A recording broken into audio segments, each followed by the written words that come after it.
Sebut saja namanya Rana. Sejak kecil, Rana hidup dalam budaya yang sangat memuliakan pengorbanan. Ditutup rapat-rapat karena dia merasa percuma aku berbicara. Orang-orang di sekitar Rana ini mengatakan, kamu relakan aja ya, dia lebih pantas. Kasih aja ke dia, kamu kan udah bisa mengalah. Kamu kan baik. Masa sih? Karena kata-kata yang sering dilemparkan oleh orang-orang di sekitar Rana sudah terlalu lama bergaung di kepalanya Rana. Seperti kata-kata, aku tuh emang gak penting. Apa yang aku punya pasti lebih pantas buat orang lain.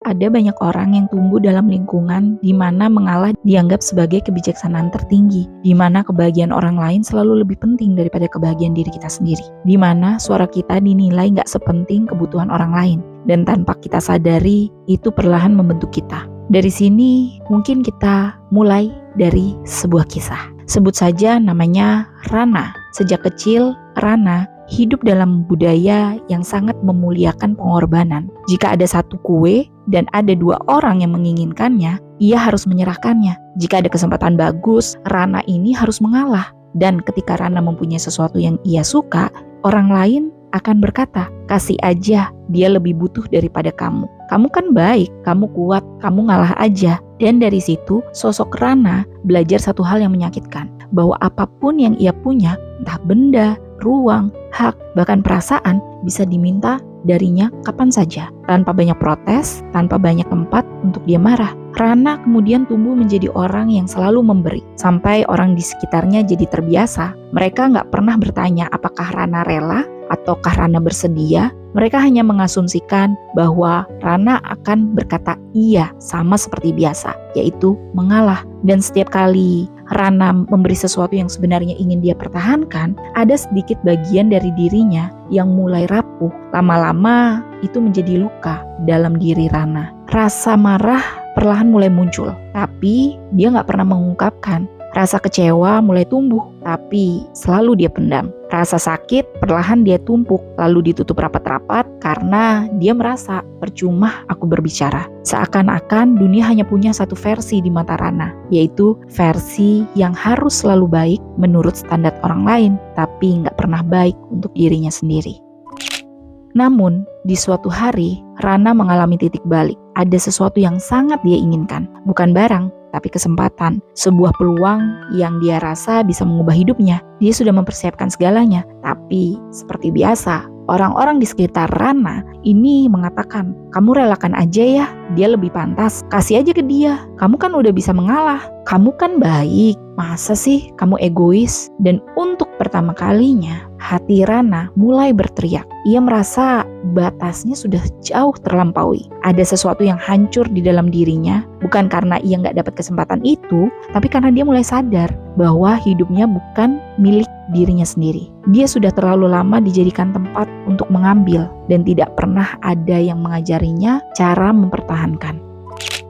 Dari kisah sosok Rana ini, kita bisa mempelajari satu hal kecil, bahwa ketika dari kecil kita diajari untuk terus memberi tanpa ada batasan, maka suatu saat kita akan terbiasa untuk mengatakan iya, bahkan untuk sesuatu hal yang kita sebenarnya ingin tolak. Dan dari cerita ini, kita bisa juga belajar bahwa menjaga milik kita itu sebenarnya bukan hal yang egois, tapi merupakan hak. Dan tentu saja jika ini diterapkan, pasti ada rasa takut, gemetar, rasa bersalah, rasa berdosa. Tapi setiap kali kita berhasil mempertahankan sesuatu, maka kita merasa kita sedang menghargai diri kita sendiri. Dan harga diri itulah yang selama ini hilang karena kita selalu memberi kepada orang lain, terus-menerus tanpa henti. Nah, kembali lagi nih ke sosok Rana. Nah, semakin Rana ini jauh melangkah, semakin Rana memahami bahwa masalahnya bukan hanya tentang orang-orang yang meminta terlalu banyak darinya. Masalahnya juga ada dalam dirinya sendiri. Karena kata-kata yang sering dilemparkan oleh orang-orang di sekitar Rana sudah terlalu lama bergaung di kepalanya Rana. Seperti kata-kata, aku tuh emang gak penting. Apa yang aku punya pasti lebih pantas buat orang lain. Kalau aku mempertahankan sesuatu, berarti aku egois, aku jahat.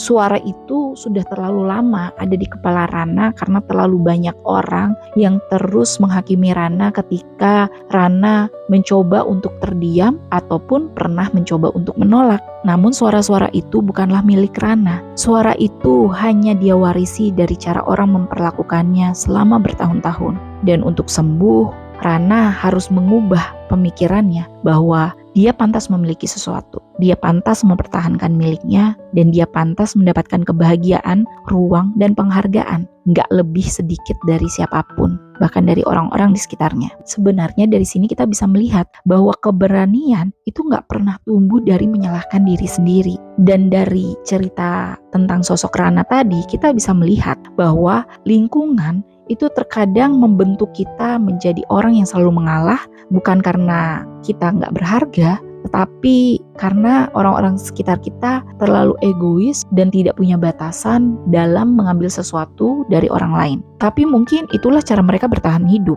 Dan saat seseorang mulai memahami bahwa dari sini yang diperlukan adalah sebuah kesadaran, yaitu keberanian untuk percaya bahwa diri sendiri itu layak diperjuangkan. Orang yang terbiasa mengalah itu seringkali nggak berani bicara karena takut membuat orang marah, takut menyakiti orang, takut dicap egois, atau takut dianggap nggak baik. Karena itu keberanian sebenarnya nggak dimulai dari langkah besar, tapi dari hal-hal kecil. Mungkin kita bisa memulai dengan berkata, aku sedang capek, aku istirahat dulu ya. Atau mungkin kita juga bisa menunda membantu orang selama 10 menit, atau mungkin kita juga bisa belajar menyimpan barang milik kita sendiri meski ada yang meminta. Atau kita bisa mengatakan, aku pikir dulu ya setiap ada permintaan terhadap diri kita. Keberanian kecil ini ibaratnya sebagai otot, dilatih pelan-pelan, lama-lama jadi kuat. Dan dari sini kita juga bisa belajar bahwa terkadang batas sehat itu cukup dengan hal-hal kecil, seperti gak selalu harus menjawab pesan saat itu juga saat diminta, dan gak selalu harus memberi apapun yang diminta, dan gak selalu harus mengiyakan permintaan kecil yang bisa menguras energi kita. Batas paling kuat adalah batas yang dilakukan, bukan hanya diucapkan. Ketika lingkungan melihat bahwa kita nggak lagi mudah diberi beban atau permintaan, perlahan mereka menyesuaikan diri. Dari situ, orang yang terbiasa memanfaatkan kebaikan kita akan merasa terganggu saat kita mulai menjaga diri kita sendiri. Ada yang marah, ada yang protes, ada yang membuat kita terlihat jahat, ada yang mengasihani diri sendiri. Tapi itu bukan pertanda bahwa kita salah, itu adalah tanda bahwa pola lama kita sedang runtuh.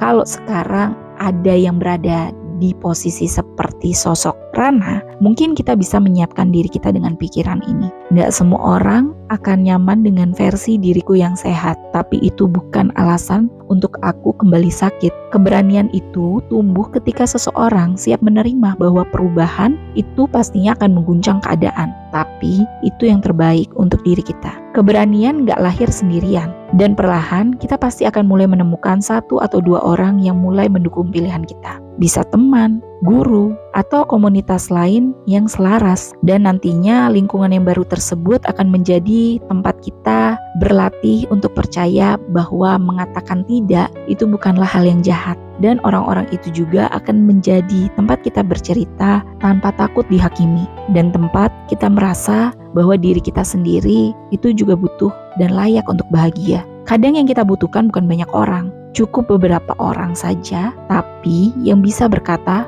kita pantas untuk menjaga dan menyayangi diri kita sendiri. Dan kita pantas mendapatkan apa yang memang layak untuk kita dapatkan. Dan suara itu bisa mengganti ratusan suara yang biasanya membuat kita mudah untuk berkecil hati.